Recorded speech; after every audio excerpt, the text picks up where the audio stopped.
It's hard to commit when these bitches get shady. So I had to buy a Birkin, she was hurting. On the surface, she just like another person. When she hurt, she like to hide it. Keep inside and let it ride, it's never worth it. Flex for Insta in the moment, she been hoping for some closure.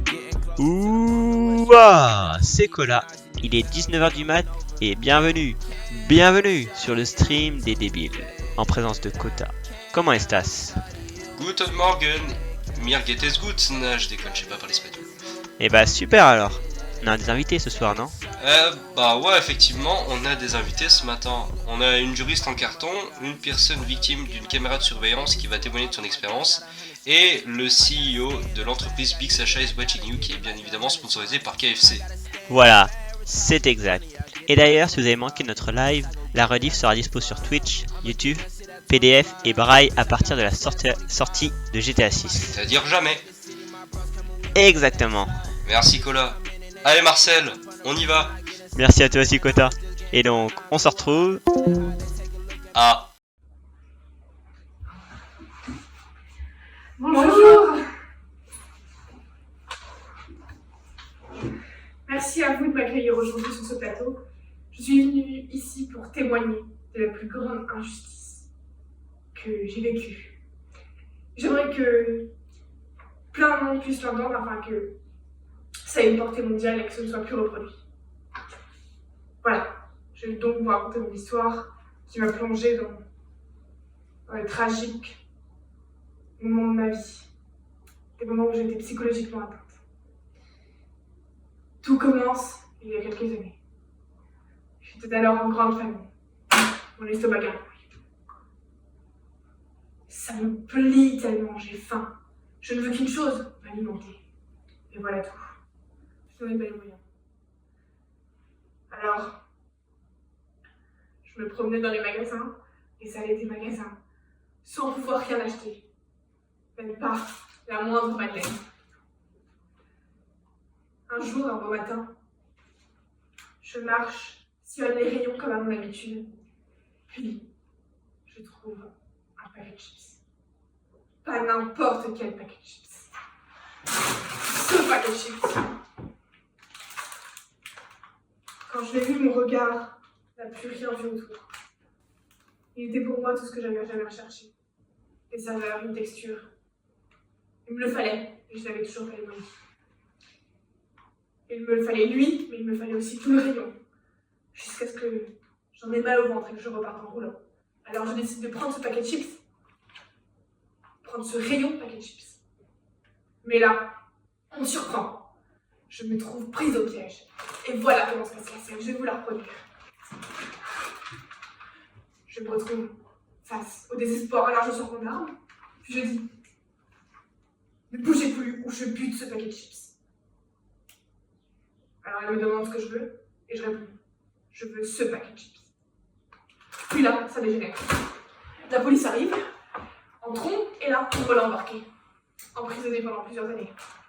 Depuis, je vis dans le désespoir. Les dettes se sont accumulées avec l'amende, et j'ai jamais pu déguster ce fameux paquet de chips. Que depuis ma sortie, et la sortie de mon livre, qui raconte toute mon histoire. Disponible en précommande.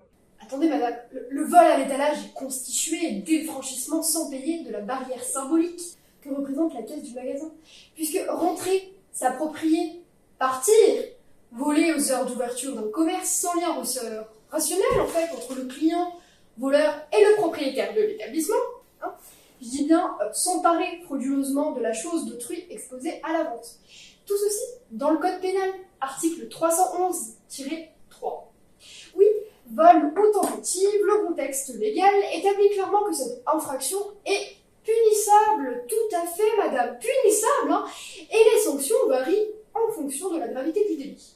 Alors, le vol à l'étalage est catégorisé en fait comme un vol simple lorsque les circonstances aggravantes ne sont pas présentes. Voilà. Mais les sanctions peuvent aller quand même jusqu'à 3 ans de prison. Oui, je dis bien 3 ans madame, hein. Vous m'écoutez j'espère. Hein. Et 45 000 € d'amende, je ne sais pas si vous en rendez compte, hein, parce que d'après vos histoires, vous n'avez pas les moyens. Vous n'avez pas l'argent, clairement, on peut se le dire. Et si le vol à l'étalage est qualifié d'aggravé en raison de circonstances telles qu'une infraction, l'usage de violence, ou la complicité d'un mineur, j'espère pas pour vous, les sanctions peuvent être significativement plus sévères. Les peines peuvent aller jusqu'à 5 ans cette fois-ci de prison et 75 000 € d'amende, voire la réclusion criminelle et perpétuité, et voire une amende de 150 000 € d'amende, dans les cas les plus graves évidemment. Bref, nos marqueurs et accessoires anti-vol, couplés aux bornes de détection, installées de façon plus ou moins flagrante, permettent d'envoyer un signal fort aux voleurs. Ce lieu est protégé, et vous serez démasqué, madame. Je dis bien démasqué. Les lois avec Marie, c'est exquis. Waouh, mais qu'est-ce que c'est que ce truc? Passé le 6 juillet, le circulaire du ministre de la Justice était un peu passé inaperçu.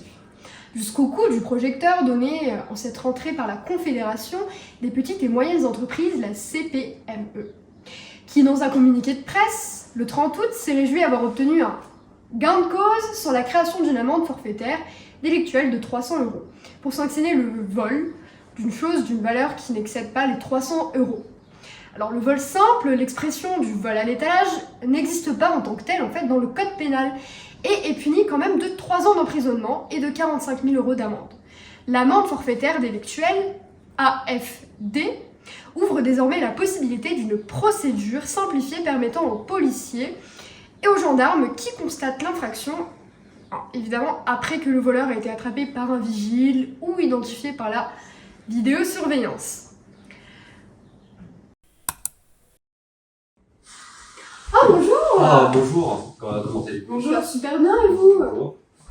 Alors bonjour, je me présente, je suis le PDG de l'entreprise Sacha is Watching You et je suis ici pour dire que les caméras de surveillance sont essentielles à notre société et qu'elles sont essentielles pour lutter contre les gens comme vous, madame, qui ruinez notre vie ici et qui se permettent de voler totalement gratuitement les chips, les chips, et qui n'ont aucun scrupule à se présenter ici sur notre plateau et nous raconter des foutaises, si vous me permettez l'expression, et nous raconter des belles histoires pour nous endormir et nous dire que les caméras de surveillance sont une fraude selon vous, alors qu'elles sont essentielles et qu'elles permettent de stopper. C'est ce que je pense, monsieur. C'est ce que je pense. Oh. Mais vous avez tort. Et d'ailleurs, je suis ici pour présenter mon nouveau produit qui vous permettra donc de stopper les gens comme vous grâce à notre super intelligence artificielle qui stockera évidemment toutes les vidéos et les enverra directement au KGB. Et bien sûr, cette magnifique caméra m'enverra directement les rushs et les vidéos pour mes utilisations personnelles. Je vous laisse là-dessus. Alors, qu'est-ce que vous insinuez, mais petit pardon, voyou? mais je... Ah non, parce que... Attendez, Attendez. Vous n'avez pas le droit de faire ça. Ah non, vous avez pas le droit de faire. Mais Parce madame, que, non, mais par ailleurs, le décret, c'est ici, du 27 novembre 2003 a identifié précisément les personnes pouvant accéder aux données enregistrées par un dispositif de vidéoprotection et celles pouvant être destinataires. C'est pas possible. C'est article 253-3, monsieur. Voilà. De même manière, le visionnage enregistré dans le cadre de la vidéosurveillance est limité aux personnes habilitées. Par exemple, par l'employeur dans le cadre de leur mission. En la matière, on peut penser aux responsables de la sécurité dans une entreprise, et c'est pourquoi les règles de mise en œuvre d'un système de vidéoprotection ou de vidéosurveillance doivent être dispensées aux personnes ayant accès aux données personnelles. Et par ailleurs, madame, les personnes filmées ont également un droit d'accès aux images sur lesquelles elles apparaissent. Mais cela n'excuse en rien votre comportement totalement... Je pense que je ne dirais de revenir sur le débat. Oui, je le pense également. Mais vous volez, madame. Et Vous vous volez volez des des données, vous volez des vidéos. Avec Vous ces lieux. volez également des... Oui, non mais alors là, je suis bien entourée, effectivement. C'est toujours les lois avec Marie. Pour vous défendre en justice, en effet, les caméras de surveillance peuvent être un outil totalement génial. Au préalable, comme l'a présenté Sacha, ces caméras de surveillance, Big Sacha is Watching You, peuvent être utiles. Pour Pour capturer les bandits comme Mademoiselle Ambre qui a présenté son vol de chips, ou pour incriminer votre voisin qui fait des rave parties toute la nuit. Grâce au rush des caméras de surveillance, vous pourrez aller directement porter plainte. Informez la police de ces délits et vous serez ravis.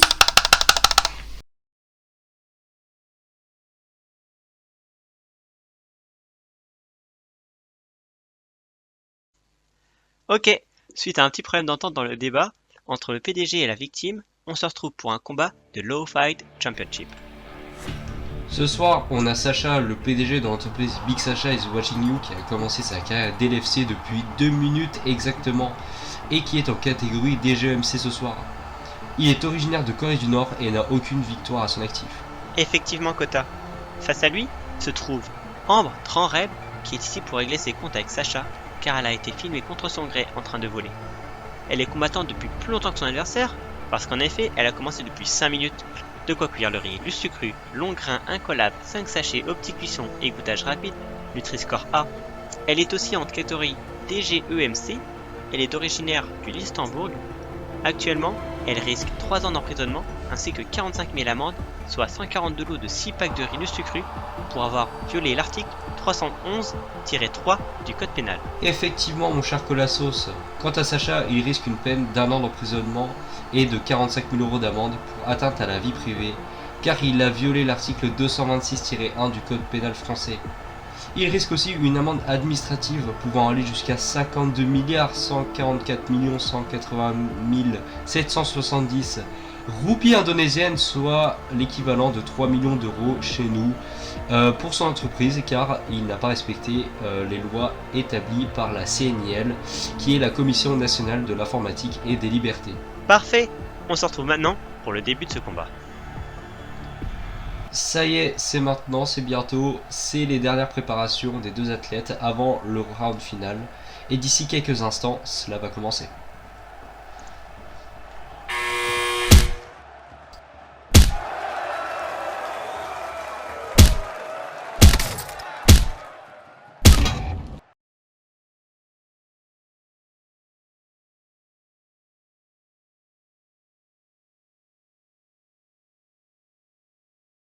Bon, allez, c'est pas sérieux là ce que vous avez fait, madame, franchement.